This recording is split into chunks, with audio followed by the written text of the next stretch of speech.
Hey, what's up, TGN Idol? My name is Luke. I'm 17 years old from South Africa. I'll be bringing you some new PvP videos. I'll mostly be focusing on arena, battlegrounds, all of those things.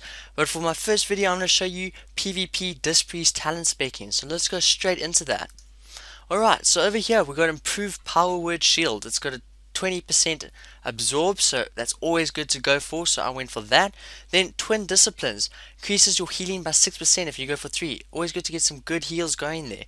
Then mental agility. I want to use the least amount of mana possible, especially in arenas and battlegrounds. This is the best way to do it, and then instant cast reduced by 10%. So always go for mental agility. It's always good to use. Then you get to evangelism. I'm not a smite priest. I can't offer too much insight onto evangelism, but if you want to go for smiting, go for those two, evangelism and archangel.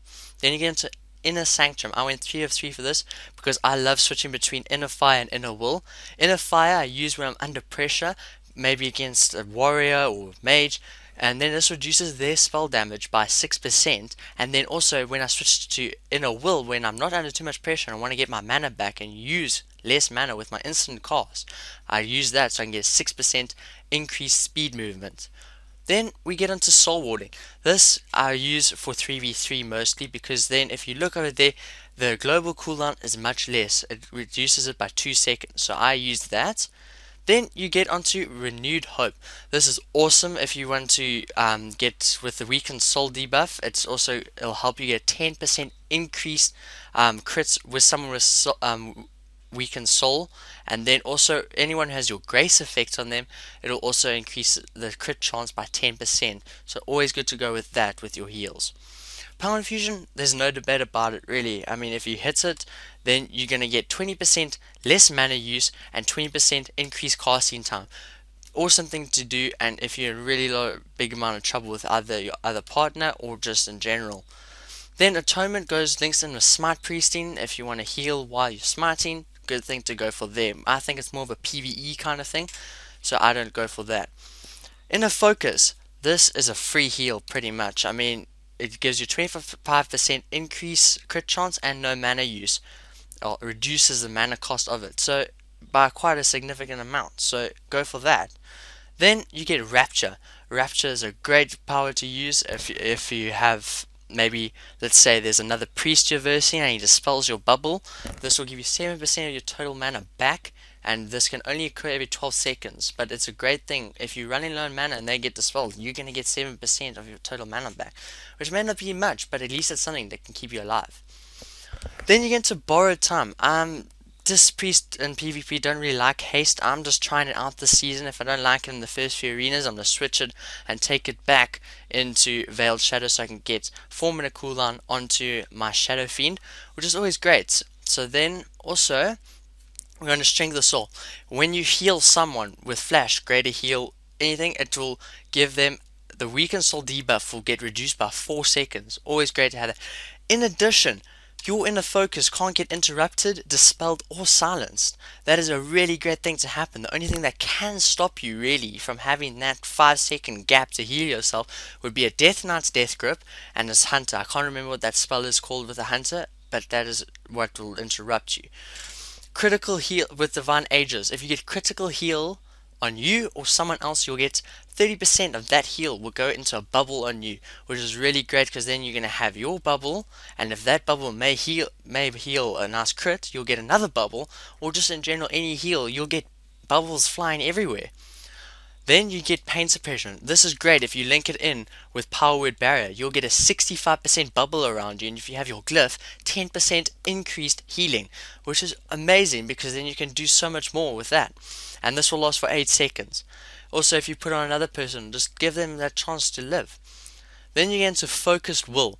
So whenever you take damage, 10% of your total health, you'll get basically 10% damage decrease for 8 seconds. This can stack up to 2 times, which is great to keep yourself alive just that much longer so you can get that flash of heal off. Then you get into Grace. This is awesome when you stack Grace using penance or just whatever spell you're using. Stack it up to 3 times, 8% increased healing when that person has Grace. So you can stack it on anyone. Then you obviously hit your Power Word Barrier, which you can put on with, like I said, Pain Suppression.